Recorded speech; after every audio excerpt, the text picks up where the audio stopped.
What's up, guys? Welcome back to the Dr. Joey Munoz Show. I'm your host, Dr. Joey, Nutrition Science Ph.D.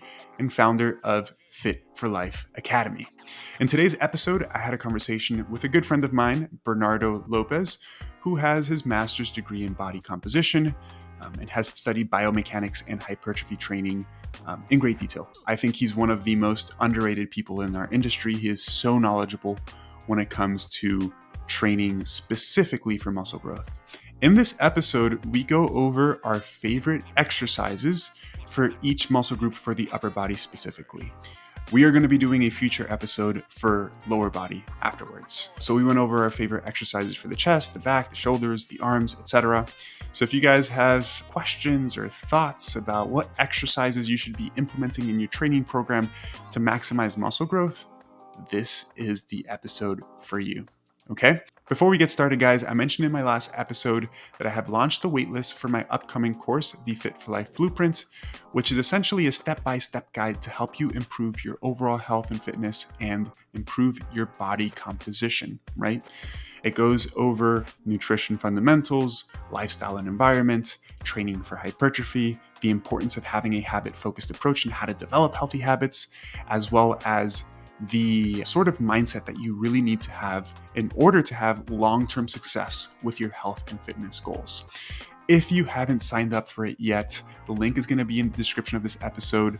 It's completely free, right? Joining the waitlist doesn't cost anything. You can just join the waitlist and there's going to be a ton of perks. You're going to get an exclusive discount for the course as part of the waitlist, and you're going to get exclusive educational content from me from now until the course launches at the end of November. So definitely jump on that if you haven't already. And if you're a regular listener of the podcast, I would highly, highly encourage you to leave a rating and review the podcast. It helps me tremendously, and it's a way to give back to the community as well, because the more my podcast is rated and the more reviews I have, the more I can reach other people who haven't heard about my podcast.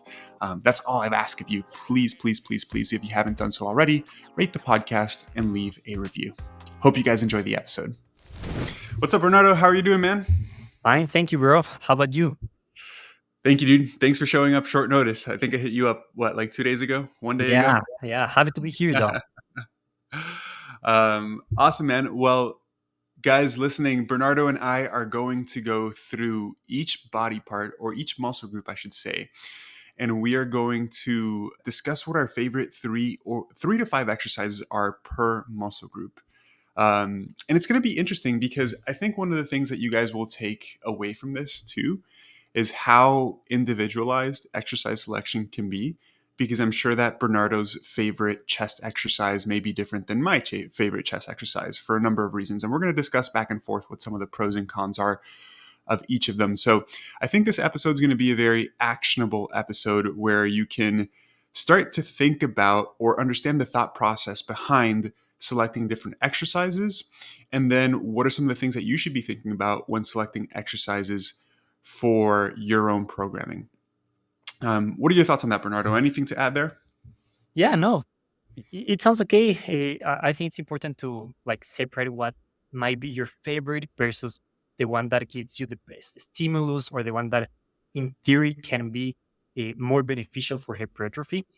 Something I think it's important to discuss before actually mentioning these exercises is that on paper, something could look amazing, but there will be individual differences. There will be some machines that might feel more comfortable to you because of your body proportions or different things like this.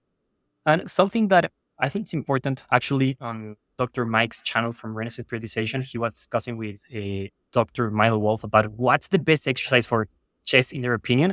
And something they mentioned, it's actually really important to mention, is these might be the best exercises based on theory. But if you perform that exercise for one consecutive year, at some point that exercise will give you less stimulus, So at some point you'll have to still rotate the exercise. You can't be doing the same exercise for 3 years and expect to see the same results, right? So at some point, some exercise can be less stimulative after doing it for a while, or can be harder on the joints. So that's important. But on paper, what should look like, there are some things that we probably will be on the same thought on Yeah. what's rest. I wonder how true that is, that you have to rotate exercises. That's one thing I've always given pushback on, because if you continue making progress on an exercise, right? For example, like I will always squat. I've been doing squats every week for 10 years. Maybe the squat's not the best exercise for me to pick because I haven't made much progress on it. But an exercise I've been doing for over 5 years every week, and I make consistent progress, is a weighted pull up. It feels amazing to me. I've never really hit a plateau on it. And so I keep it in my programming, right? And there's exercises that I'll do for a month and they feel good. And then for some reason they start feeling kind of shitty. And then I decide to substitute them. I don't necessarily agree that you inherently have to change up specific exercises every certain amount of time. But we'll, Yeah, we'll no, go ahead and get into those things. I agree. I think that it will depend for sure. Yeah. Guys, we are probably going to do this as a two-part series. And we are going to do upper body exercises first because we'll probably take a good amount of time talking about just upper body. And then we'll publish lower body as a second episode, either a week after or a couple days after, depending on whether or not I have another podcast episode lined up for the week after. But let's go ahead and start with the upper body. And I think the major muscle groups we can talk about here are the chest, the shoulders, biceps, triceps, and then we'll separate lats and upper back slightly differently. Um, what do you think about that sort of structure? Yeah, Anything else perfect. you'd want to separate there? Yeah. Okay. No, Cool. okay. And let's start with everybody's favorite, the chest. What would you say are? Let's just list your top exercise, and then we'll talk about some after that. Which one? What's your favorite overall chest exercise for hypertrophy specifically? Right. I think that's one thing that's important to mention. We're going to be talking about these things in the context of muscle growth, not what is the best exercise, because it doesn't exist. Right. Like if your goal was strength or power and explosiveness or mobility, we would probably choose different things. But in the context of muscle growth, what is your number one favorite chest exercise? Okay, I will go with the incline variable chest press for a couple of reasons. Better if you can do it with a camembert bar because of Yeah. the range of motion. I think the only limitation to the regular bar will be the range of motion. For some people, not everyone, but for some people, it will be limited. Like I know that I could go way lower. Unfortunately, I don't have that bar at my gym, but that would be my number one exercise for building the chest. A couple of reasons. One, stability. With a bar, you're going to be way more stable than with dumbbells, for example. So yeah, dumbbells, you can get the extra range of motion, but at some point with when you're super strong like Joseph, you'll have to pick like 100 plus dumbbells, right? And it's a little bit difficult to get in that position with a dumbbell. With the bar, it's way easier. So that's one thing, like the stability component. If you have the coming bar, you'll have like super good range of motion. Most people will like have full range of motion on that, specifically on the stretch position, which is the most important part, arguably, for maximizing muscle building. Another reason is that the incline, for me, my opinion, based, to be honest, in one study, but also my experience, tend to be the overall best exercise, anything incline for the chest, because one, you'll hit a little bit better the upper part of your chest, the clavicular fibers, because of the inclination. So that's part I see that a lot of people tend to neglect or have Mhm. an underdeveloped upper chest. And well, again, based on one study, we saw that they compared upper like incline chest press versus flat bench press, and they saw the same growth in the, let's say, midline fibers of the chest, but better growth on the upper chest. So overall, like more growth for the chest. So those are my reasons. And the last one, I think the bar has something special in the sense that you can increase load like super easy. Like you can put, if you have like the micro plates, like you can increase 2 pounds per week, and it's going to be easy to overload over time. Yeah, I think those are some great points. And for those of you guys listening that don't know what a cambered bar is, think of a cambered bar as a normal bar, but it's bent, right? So think of it almost like a semicircle, and it just allows you to go deeper, right? So instead of a straight bar hitting your chest, you actually can go a little bit deeper on it. If you guys want to Google what it is to know whether it's in your gym or not, it's CAMBERED, cambered bar. Most people don't have access to that, but even the incline barbell bench press with a straight bar is going to be pretty good. And I get a really good stretch in the chest with just a straight bar. I think from a theoretical standpoint, everything you mentioned makes sense. I hate the incline barbell bench press. Mainly for me, the bar path feels awkward. It's almost like when I'm going to press off of the chest, it feels really awkward for me to press in the appropriate plane, if that makes sense. Yeah. I think it's partially because I've always done flat barbell bench press, and I've taken the incline barbell bench press a little bit more seriously the past 2 or 3 months. But the plane of movement is obviously different, so it feels awkward. And second to that, I definitely have some imbalances between my left and right shoulder. So it's hard for me, for those of you guys watching on YouTube, you'll be able to see. For those of you guys listening, try to follow along. But it's hard for me to keep my hands in line. So sometimes it's a little bit rotated where like my right arm might be a little bit higher than my left arm with the bar. And for that reason, it's actually really hard for me to progress on the incline barbell bench press because it feels so awkward. Um, See. I think from a hypertrophy perspective, my absolute favorite is a flat dumbbell press because I really like the range of motion. I really like the stretch that I get at the bottom. I know that the variable of stability is important, but I do think that when you don't ego lift and you're picking weights that you can control, that stability component isn't that big of a deal with the dumbbells because you can control it pretty well, even when you're getting close to failure. So I really like the dumbbell bench press, and I do feel, I know you and I talked about this like incline barbell or incline pressing influencing the lower chest similarly to a flat. But when I do it, it doesn't feel the same. Like I definitely feel my shoulders and my upper chest a ton when I do incline. And for me, when I do a flat press, I almost get the same type of contraction I get on like a chest fly. Oh, So it's totally different. I don't know. It's because I've been doing that for so long that I can do it really effectively and it feels really good. Because even when I'm warming up like 30 or 40 pounds, I feel it like the whole chest fire up really well. I think I probably just have really good mechanics for doing that specific movement. So what would be your second favorite? my second favorite would be a machine chest press, but depending on the Mhm. machine, that's an important caveat. Yeah, Depending on the resistance profile of the machine, meaning in which part of the range of motion it's easier.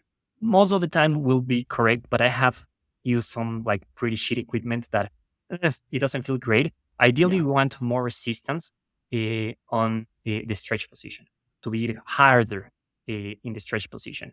So I really like a chest press machine for the reason that one, again, stability. Second, range of motion. Again, some machines are pretty shitty built, but you can actually use like a yoga mat, something like that to increase the range of motion. At my gym, I mhm, have a one that doesn't allow me to fully stretch my pecs, but I put a yoga mat and it feels amazing. Like actually, I don't need to focus on technique. I don't need to focus on balance on the path. The path will be there. So I basically just nail the setup.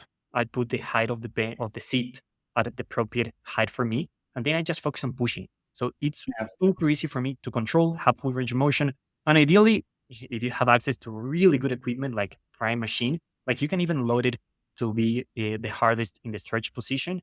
And for me, that would be fantastic. That would be my second best. If I don't have access for a good machine, it would be the dumbbell chest press for sure. yeah. Yeah, most people don't have access to prime equipment either. No, So, but in general, like hammer strength machines are pretty good too. And most yeah, people have access to hammer strength stuff. Um, I would agree, like a machine chest press being my second favorite, and it's only my second favorite and not my first favorite because it doesn't look as cool as dumbbells. that's true. Um, to be honest, I would probably say that the flat barbell bench press is my second favorite because I love bench pressing, but objectively, a machine chest press feels really, really good for the reason that you mentioned. You don't have to think about balancing, right? Like one of the biggest issues I think when you're getting near failure with something like a dumbbell chest press or a barbell bench press is how much you have to focus on maintaining technical integrity because, you're near failure, stabilizing muscles are giving up. It's harder to maintain good technique. It's harder to maintain the appropriate bar path.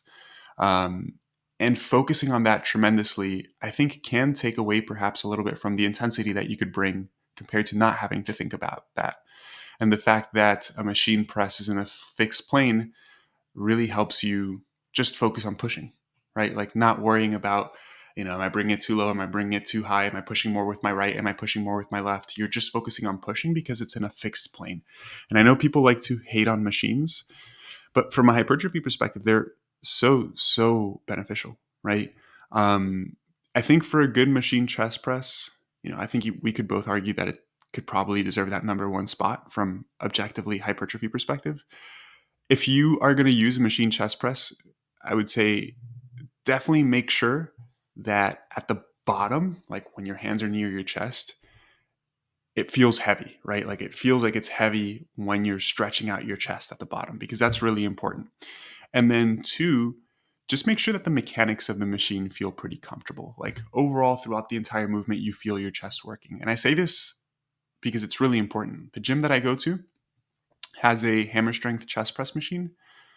And listen, when you chest press, the function of the chest is to bring the arm towards the midline, right? So you're bringing your upper arm closer to the middle of your body.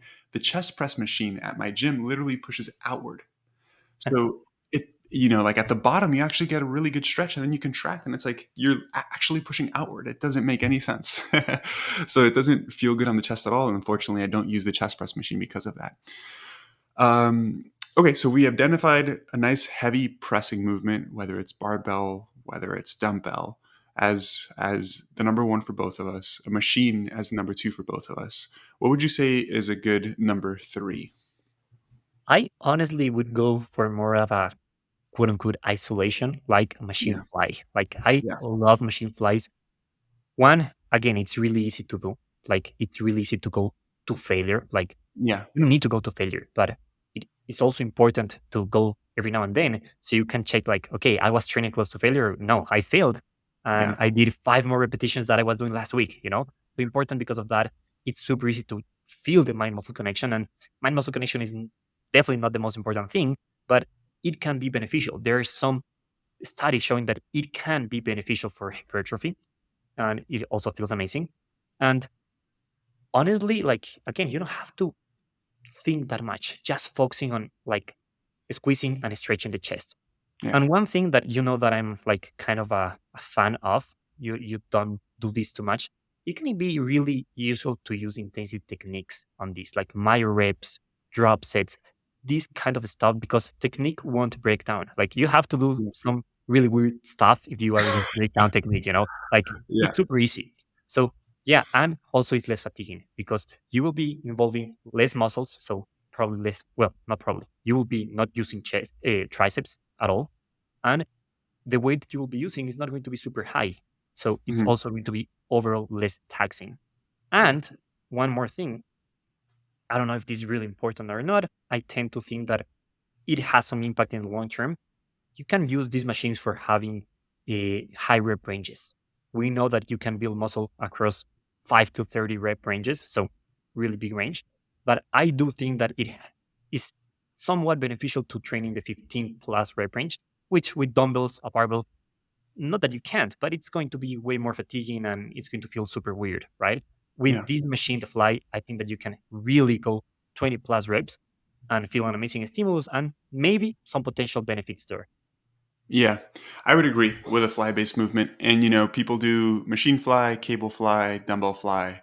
I would say that that's the correct order in terms of best to worst.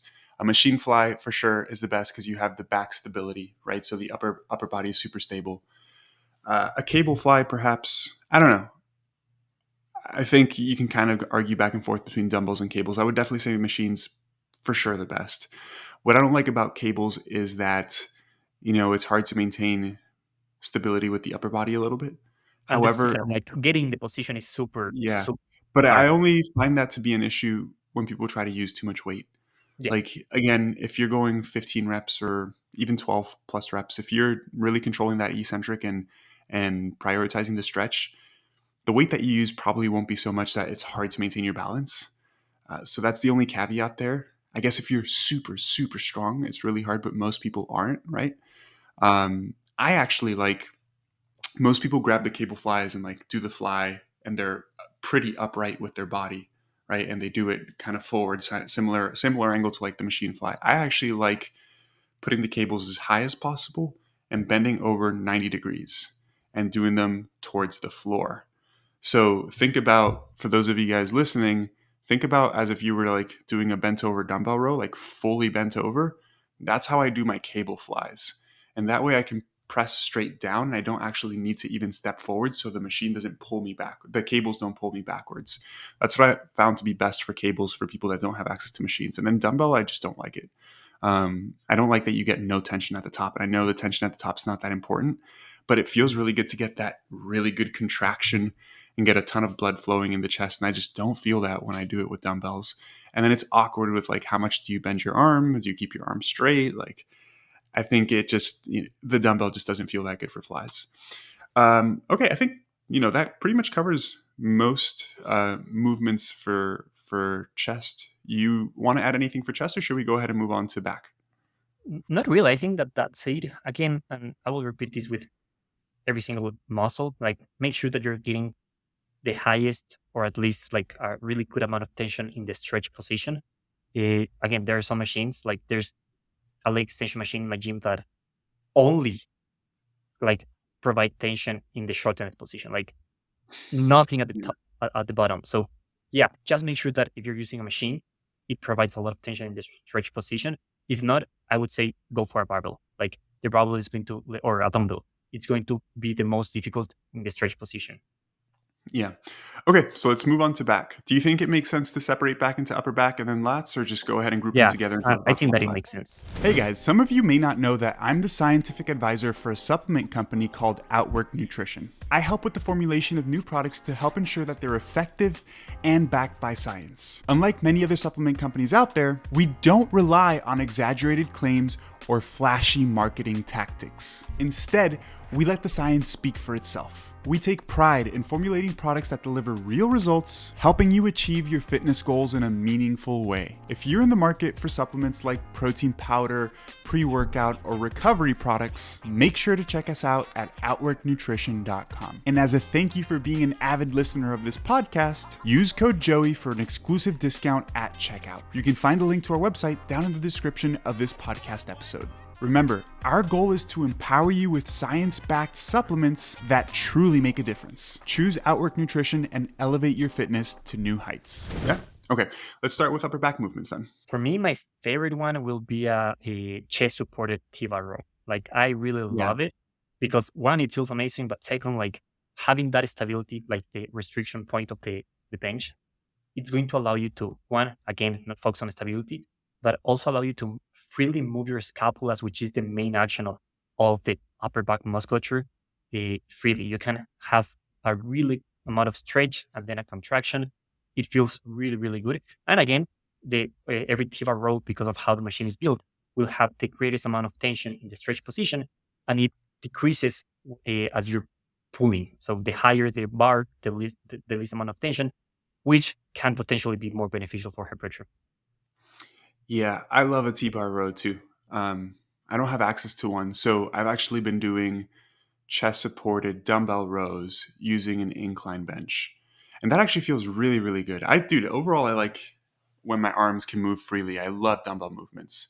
So I put the bench at about 45 degrees and I actually hang from my mid chest up off of the bench. Yeah. And then I just row with the dumbbells in that fashion. And guys, for those of you thinking like, what's the difference between a back movement for the lats and the upper back? It mainly comes down, there's some more nuance here, but it mainly comes down to the angle of the upper arm, right? Like the more your upper arm is pulling closer to your body, in theory, the more of your lat you're going to be using. And the more that your body is like in a T, right? Your arms coming out to the sides when you're doing the row, the more of the upper back you're going to be working, right? The rhomboids, the traps, the rear delts, etc. So you could technically do either of these movements with more bias towards the lats or more bias towards the upper back, depending on where you're rowing or where you're pulling, because it's the same for vertical pulling movements too, right? In general, when you pull something, if you pull it more towards your chest, it's going to be more upper back. If you pull it more towards your like belly button or hips, it's going to be more lats. Okay. But this is something Bernardo and I have talked about. Like, there's going to be some contribution of all the back muscles when you pull. It's just which are biased a little bit more. And that's why I asked, like, should we separate lats and upper back? But in general, yeah, I like the T-bar row. I do the chest supported dumbbell row, which is pretty much a T-bar row, right? Yeah. I would say second, and this is kind of going to be. I'd love to hear what you think on this. I really like a rear delt fly on the machine. Oh, Like, nice for the upper back. yeah, I feel my traps a ton when I do this. I feel the rhomboids. I feel the rear delts really well. I just think people do it really poorly. And Yeah. again, it just comes to like lifting too much weight because you could turn it into like a row or like you could turn it into like this weird thing where like you're swinging a lot and not getting the right tension. But if done slowly and controlled, I love a machine based rear delt fly. That's interesting. I haven't thought it about that. Like at the end of the day, be you're going to Yeah. work your traps. You're going to work your own weights And doing I that. actually, in the stretch position, I start the movement by or retracting the scapula and then doing the movement and then doing the Yeah. rear delt. And then same thing on the way back, I'll come all the way down and then I'll protract the scapula.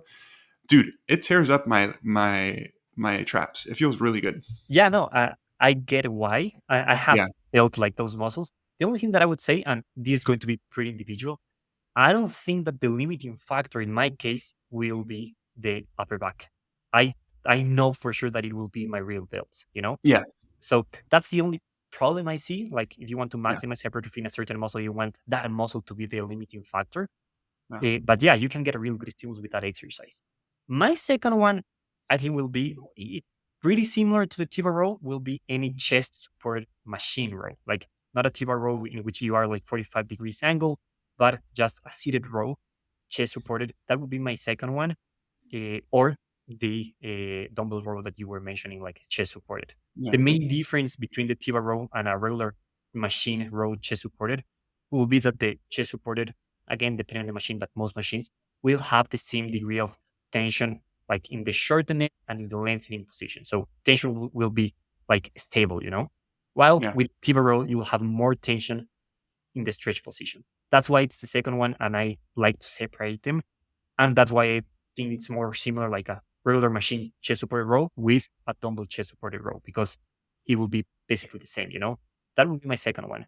To be honest, I understand what you're saying and Hmm. definitely feel my upper back, but I know that my rear delts, that's probably because I never trained my rear delts. It's super boring for me. So I have really weak rear delts. That's probably why it's the limiting factor as well. Yeah. I don't train my rear delts much because I feel like they get a ton from wide grip pull ups too. Yeah.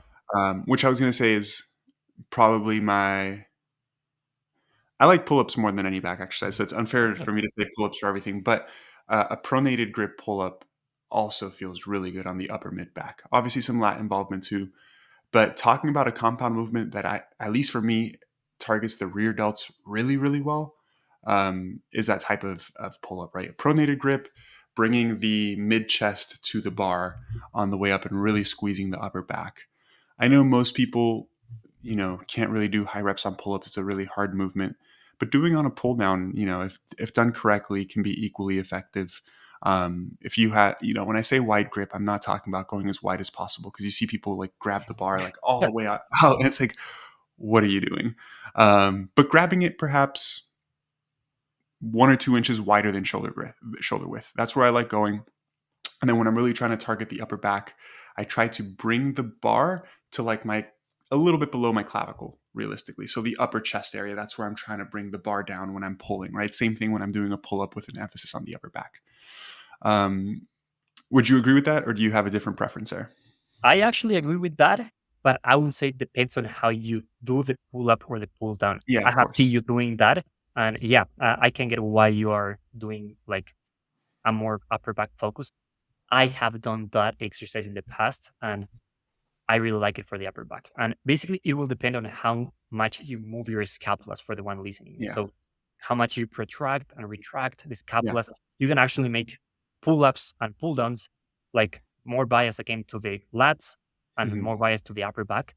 If you are doing bias for the upper back, I think that definitely a third option for me because I really like how you can like squeeze, especially the squeeze position. Like I really like that. Yeah, and that's a good point that you mentioned about how I do them because I come to a complete dead hang at the bottom, right? So I just let my scapula protract completely, which puts a ton of stretch on the upper back as well. And then when we transition to the lats, which we're going to talk about next, I actually like, besides the rear delt fly, obviously, the same movements, but just with a different hand position, right? Um, so my number one favorite for the lats by far is a neutral grip pull up. I love a neutral grip pull up, and I purposefully don't like arch my upper back and bring my chest up. I actually like to kind of have a little bit of a hunch in the upper body, and people think it looks funny, but the thing is, you have to think about, guys, think about this. When you bring your chest up, right? To bring your chest up, you have to protract your scapula, right? Sorry, not protract, retract. So you have to pinch your shoulder blades together. And doing that, keeping yourself in that position, is engaging the upper back muscles, right? So when you purposefully don't do that as much, you're inherently going to pull a little bit more with the lats, right? And just positioning your hands in a neutral grip. And for those of you guys that don't know what the neutral grip is just like when your palms are facing each other, right? So an overhand grip, palms facing forward, a chin up, palms facing you, a neutral grip is palms facing each other. That neutral grip position automatically puts your upper arm in a path where you're pulling more in line with the fibers of the lats. So you're going to be using the lats a little bit more. That's my favorite by far. I kind of agree. I prefer the like pull down, Yeah. well, equally neutral grip. And the main reason, and I think that both are basically the same, right? They are the same. The main reason that I prefer the lat pull down is because to me, like I have to be super conscious about not arching my upper back Mhm. when I do the pull up. Like when I do pull up, I tend to like retract the scapula at the beginning. And of course, I can try to avoid that, but Yeah. it usually when I'm getting close to failure, I start doing the opposite. So I start arching my back. While when I do the neutral grip pull down, I don't do that. What I do is I focus on squeezing my abs, having, as you said, like as close as neutral my back, or maybe even like rounding a little bit my upper back a little bit when do the exercise. And what I do is for the one seeing, otherwise I will explain, is I tend to stretch everything and then like lean back a little bit so I can pull directly to the floor in a straight line. And that what usually happens is that the line of force, in this case the cable, will be aligned with your elbow, with your forearm, which minimize the involvement from the biceps. So that way, just my mind muscle connection is better. But they're basically the same exercise, just different equipment. And yeah, that's my number one favorite. Yeah, guys, in general, because I know some of this stuff could probably get a little bit confusing. Like, if your hands are in a neutral position, it's probably going to be more lat focused, right? Sure, there's a little bit of difference in terms of how you position your upper body or like where you're pulling towards. But in general, like if you have an overhand grip and you're pulling out to the sides, it's more upper back.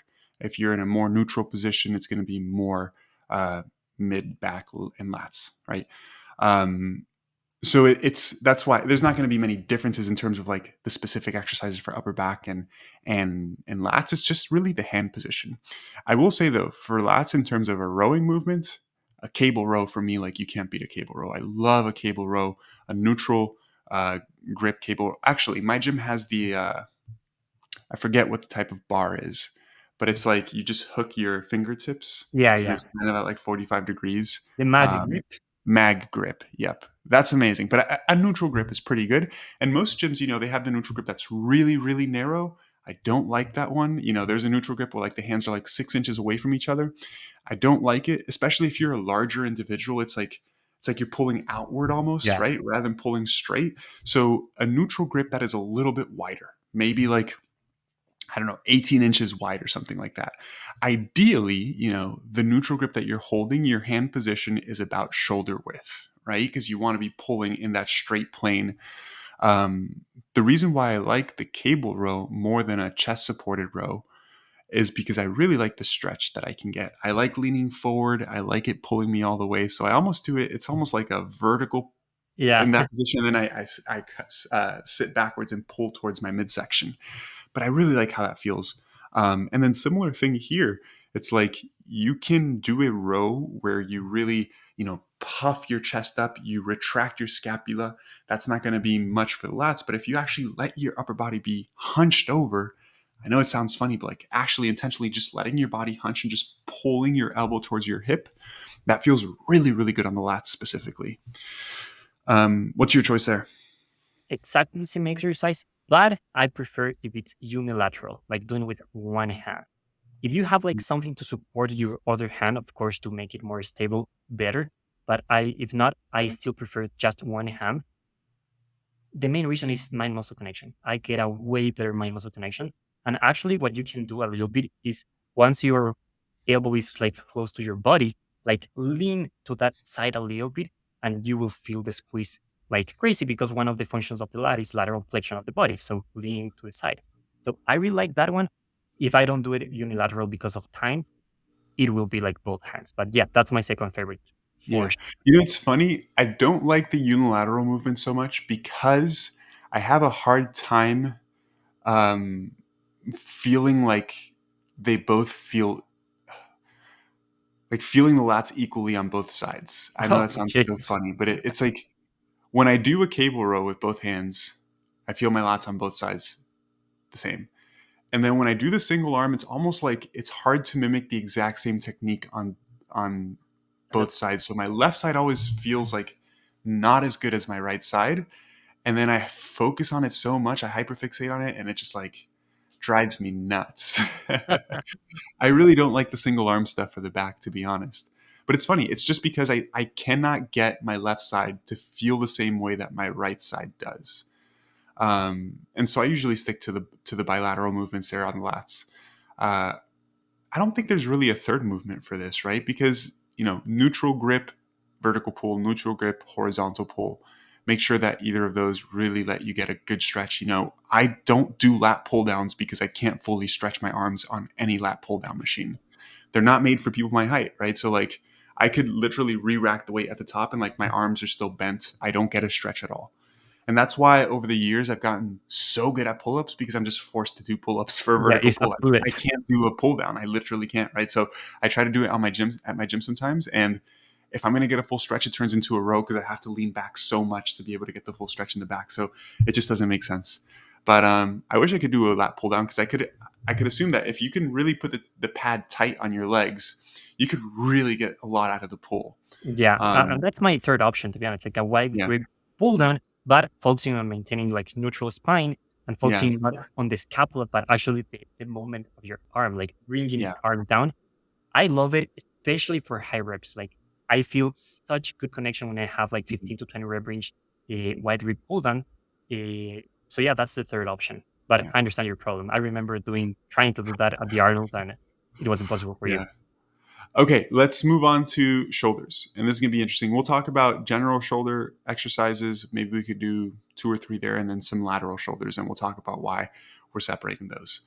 For me, I don't do it much because it just doesn't fit into my program right now, but I love a barbell overhead press standing.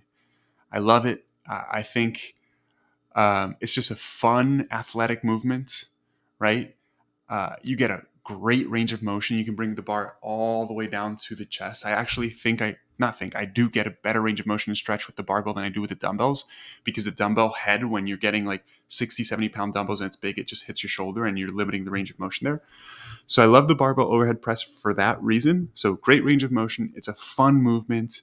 And two, when you're getting past the head, if you actually press it backwards directly over the head, you're getting a good amount of lateral shoulder activation too, which you don't necessarily get with just a dumbbell press if you're just pressing in a straight movement, right?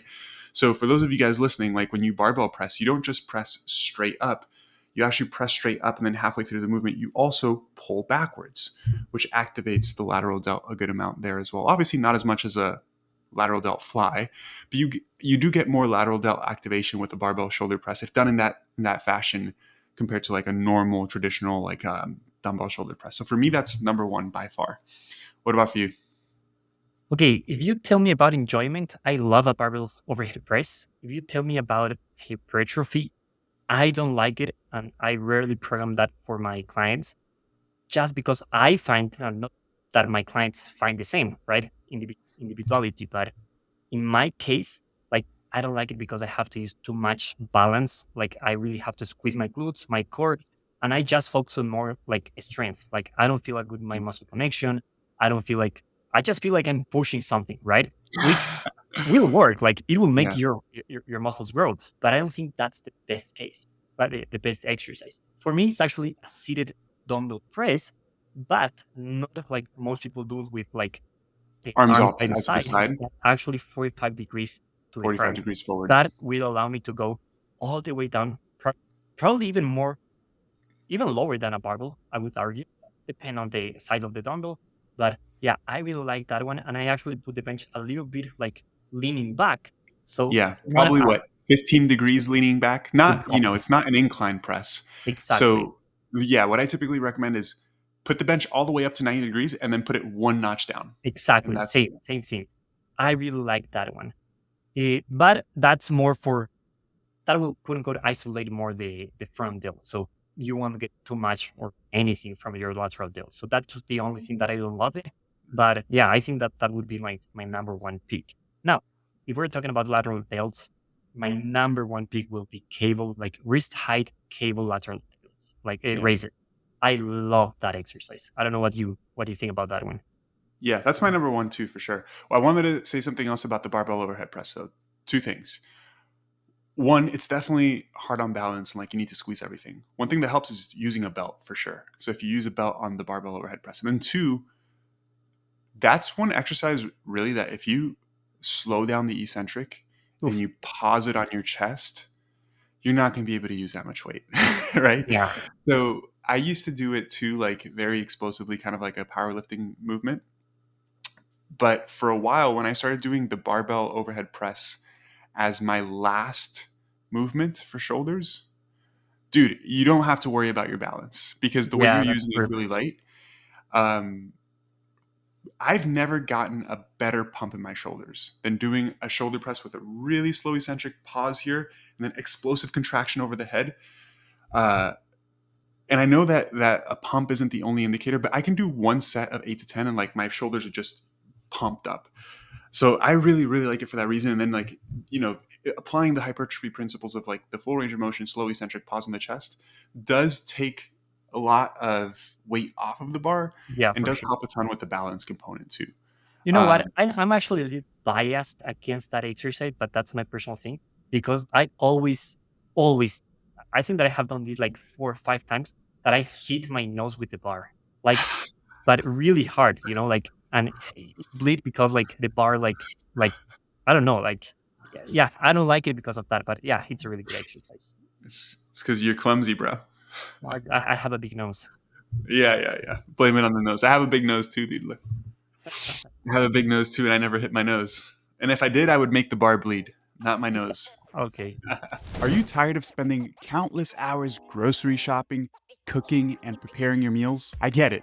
Time is precious, and that's where Icon Meals comes into play. I've partnered with Icon Meals to bring you delicious, macro friendly, and high protein meals that will make it easier than ever for you to achieve your fitness goals. I understand that you may have hesitations over the cost of a meal prep service compared to cooking food at home. But let's face it, how often do you spend more money eating out because you didn't have time to prepare your food at home anyways? With Icon Meals, you not only save time, but you invest in your health. These meals are carefully crafted to be healthier and more in line with your fitness goals than most of the food that you eat out anyways. So why wait? Visit iconmeals.com and explore their wide array of mouth-watering meals. And as a special bonus for listening to this podcast, use code Joseph10 at checkout for a special discount off of your order. By the way, you can find all of the necessary links in the description of this podcast. Don't let time be a barrier to your success. Choose Icon Meals and fuel your journey towards a healthier, fitter you. Okay, so barbell overhead press, I would say second, dumbbell shoulder press for sure. I mean, there's not much for shoulders really, right? Unless you have a really good machine shoulder press, but I've found that most machine shoulder presses at most gyms suck. Yeah. It's hard to have a really good shoulder press machine. And honestly, with dumbbells, if you really control them, it's hard to be a dumbbell shoulder press. A dumbbell shoulder press feels really good. I actually like the 45-degree angle, but towards the top, rotating a little bit too, just because I do get like, I don't know, man. Maybe I have good mind muscle connection with some of these muscles, but I do feel my lateral delt really pulling backwards when I'm trying to put the barbell or the dumbbell over my head. Right. I try to finish all shoulder pressing movements like completely over my head where it's in balance. I feel like I get a little bit more of a pump in the lateral delt there too. But if we're going to talk about specific lateral delt movements, by far the cable is my favorite. And it's, just for the reason that at the bottom of the movement, you're still stretching out the shoulder, right? You're stretching out that lateral delt. Now, I think one mistake that people make when they do lateral raises with the cable is that they put the cable all the way at the bottom, right? Like all the way at the floor. Yeah, So you have to think about the angle. Like imagine you're at the bottom of the position. So your hand is fully relaxed, is at the bottom. If the cable is pulling you down towards the floor, it's not putting tension against the lateral delt necessarily, right? So I like to bring the cable up a little bit so where the bottom position is kind of in line with where my hand is, yeah, right? So think, guys, and when I say in line, parallel relative to the floor, right? So when you bring your hand down, your hand is what? Maybe like midway down your thigh. Make sure you set the cable at a similar height midway down your thigh. The reason is because then when you're at the bottom of the movement, the cable is pulling you laterally and it's putting tension directly on the lateral delt. So you're getting a good amount of tension there on the stretched position. Um, would you say dumbbells is probably your second favorite? yeah. But one alternative thing, like I love dumbbells, and to be honest, gives me a better pump, like regular dumbbell Mhm. lateral raises. But again, it's not the most important thing. The one that I feel the most tension with dumbbells is lengthening partials. I know that you don't do this often. I know we actually did I that. have been doing it for the lateral delts because it feels Okay, good. so I love like only up to 45 degrees, you'll have to grab heavier dumbbells. But I actually feel like a crazy amount of tension. And actually, it's one of the few exercises that actually like I get DOMs on the lateral delts. With that exercise, is one of the few that I actually get a lot of DOMs the couple of next days. So that would be my next one, my number two. And then regular dumbbell lateral raises like 90 degree or a little bit higher would be my number three. Yeah. So partial lengthens just guys just means only doing the bottom portion of the exercise, right? Like if you do a dumbbell lateral raise and you bring your arm up to 90 degrees, obviously the higher you bring the dumbbell up, the harder it is, right? So the dumbbell lateral raise inherently is hardest in the shortened position, in the contracted position, all the way up top. That's the hardest part. And there's a good amount of science that you showing that you theoretically want the hardest part to be in the lengthened position, which is the opposite. Now, you can't grab a 50-pound dumbbell and bring it all the way up because it just gets heavier and heavier because your arm is further away from you, right? The dumbbell's further away from the shoulder, so you technically are needing to produce more force the higher you bring the dumbbell up. But if you just grab those really heavy dumbbells and only do like the first half of the movement, it does feel really, really good. And I had never done those until you came to Tampa. And doing them with like the 40s or the 45s and like even using a little bit of like momentum and body English on them, it feels really good. I do like those a ton. Dude, Okay, I so be able to use the 40 pounds for that. no, I I know use 20, you no, I probably use use the fives for partial 20 lengthens. Yeah. pounds, 20.4. So we've covered what? We've covered the chest. We've covered the back. We've covered the shoulders. Where do you think an exercise like a dip falls into this? Do you like dips at all? I like it for chest mainly. I Hmm. prefer it for the chest. It's easier for me to get in the position for the chest than for like Yeah. hitting triceps. You can modify the technique. The only thing is that I can't get a really deep stretch because it doesn't feel comfortable on my shoulders. I know people like Dr. Mike, they go like actually like the elbow above their head, like they have a crazy range of motion, but I Yeah. can't. It just doesn't feel comfortable for my shoulder. Yeah.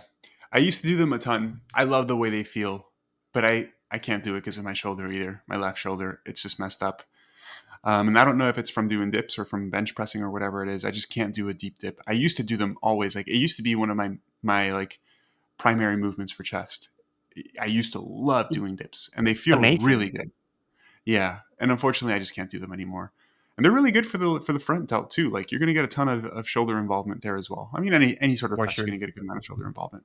All right, guys, let's go ahead and move on to the biceps now. And we'll probably just do two exercises for the biceps and two exercises for the triceps since they're smaller movements. What's your favorite bicep movement? My third one, and also really good for hypertrophy, will be an incline dumbbell curl. Like you get a really good stretch at the bottom. It's my favorite. If you tell me what's best one in your opinion will be facing away from the cable, like a Bayesian curl, but setting the cable almost at your wrist height, like same at the lateral raise with cable. That one will get one your with your arm behind your body, so stretching the biceps a little bit more, and the most amount of tension will be in the initial part when your muscle is under greater stretch. So that's, in my opinion, the favorite one. But to be honest, I don't love to do it because like having to do one arm at a time, like I think that I will lose too much time. So my favorite one, and also probably pretty similar in terms of hypertrophy, will be the incline bicep curl. Yeah, I knew you were going to say the incline bicep curl. I actually hate cables for biceps.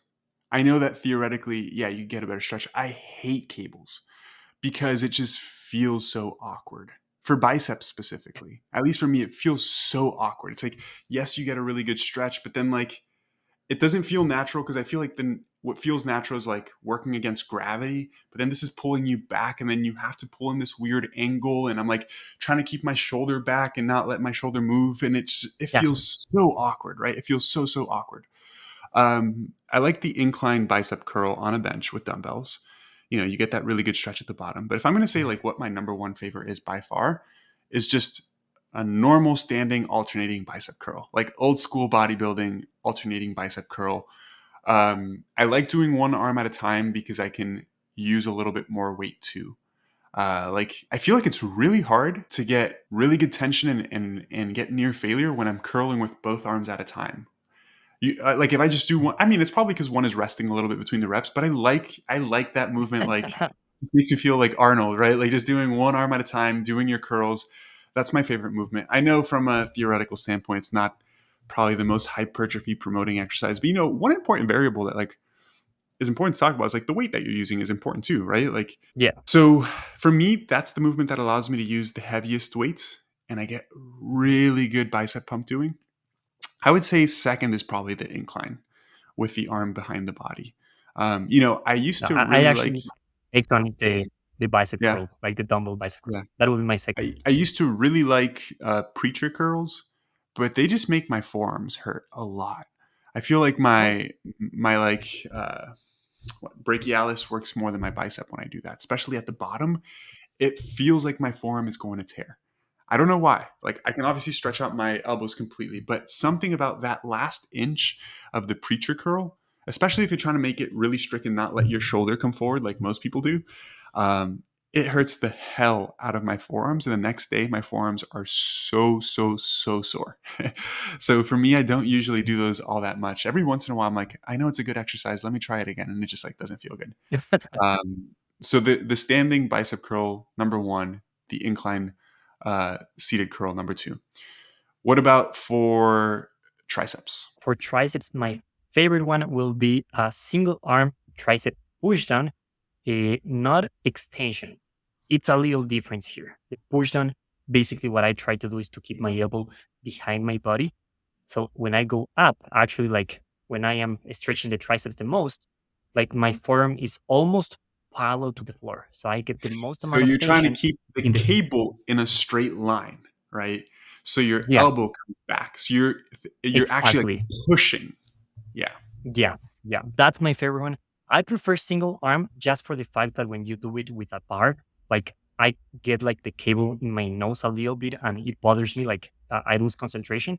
So I prefer single arm. But to be honest, like right now I'm doing it like with the bar just because of saving time, and I feel the same amount of tension, the same outcome. Just it annoys me a little bit to see the cable in my eyeline.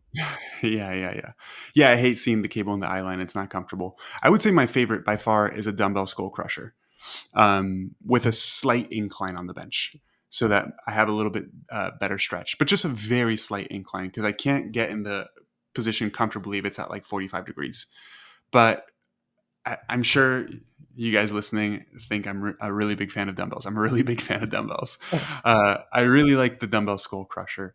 For me, nothing gives me a better tricep pump, um, and better stretch because in that position, I really let my arm come all the way down and then I let it come, up more and get a deep stretch on the tricep. By the way, guys, if you're listening to this on Spotify or Apple Podcasts and you want to get more out of this episode, go watch it on YouTube because we're like demonstrating a lot of it, and visually you'll understand a lot more of what we're saying. But the skull crusher for me, by far, I like that with the dumbbells, each dumbbell can come beside the head and like go deeper than just the barbell or the easy curl bar. I don't like the easy curl bar for triceps at No. all.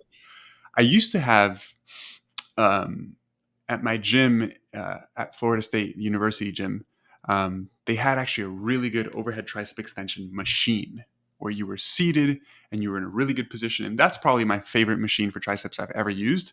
I haven't seen it at any other gym ever. So for that reason, like I don't include that one because it just like don't have access to it anywhere. And then I would say my second one is actually what you mentioned, a cable tricep push down. But I do both hands at a time. I like being able to get my body almost a little bit over it and pressing down. It's kind of like a dip, kind of, Yeah, right? pretty similar. But you're pushing in a straight line. And it's important to think about this because most people, when they do a cable exercise for the triceps, they keep the upper arm stable. And so the cable moves in a semicircle, Yeah, right? And that just feels weird. You get like no tension in some sections and you get a crazy amount of tension in other sections. And it's because like a cable is meant to move in a straight line. Like cable's not meant to move in like a semicircle, right? It doesn't, you don't get like the best tension when it's moving in that weird angle. So actually thinking about moving the cable in a straight line and moving your elbows in response to that surprisingly feels amazing on the triceps, especially at the top. Like you mentioned, the elbows naturally come behind the body and you get a super deep stretch in the tricep. And then just thinking about pushing, I actually think that translates really well to your pushing movements, like your barbell yeah, bench for press and sure. all that stuff as well. Awesome, man. Any other upper body exercises you want to talk about? No, I think that's it. I think we should cover everything. And actually, for the triceps, my second one will be the skull crusher. So again, Yeah. like the opposite of you, but I do prefer to do it like as inclined as comfortable possible. For me, it's about 45 degrees because I can put my arm a little bit higher, and basically Yeah. that stretches my triceps a little bit more. That's Yeah.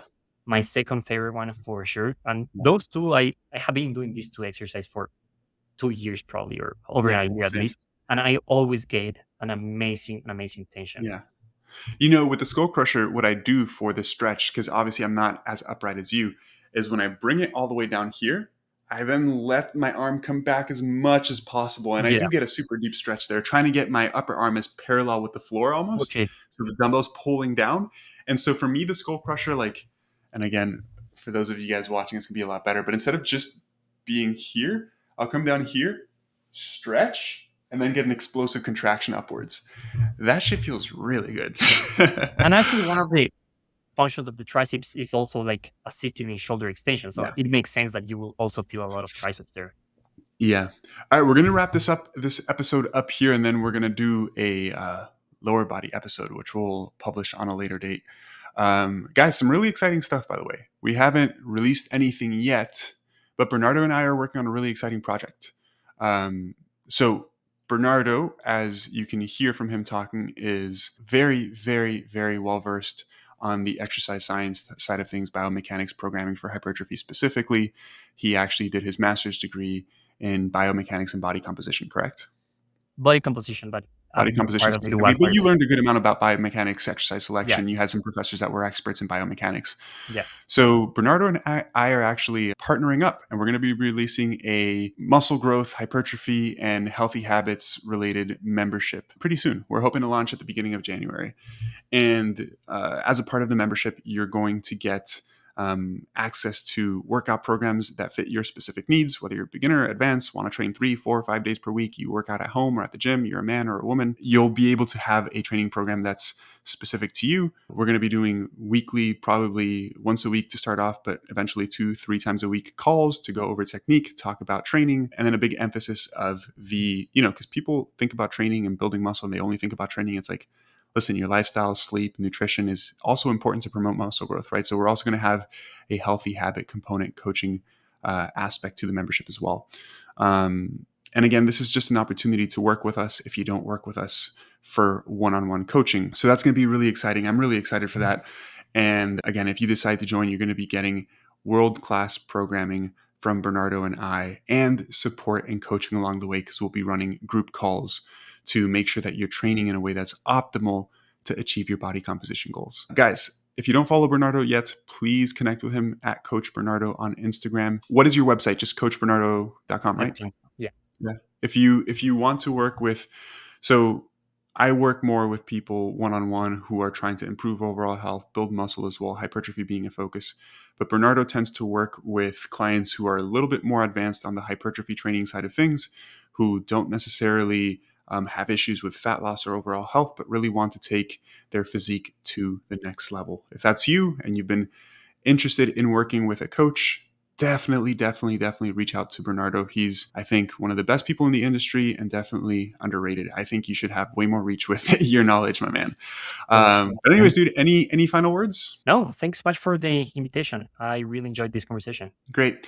Awesome, guys. Well, have a wonderful day and rest of your week. And we'll catch you in next week's episode, which will be the lower body episode. See you guys.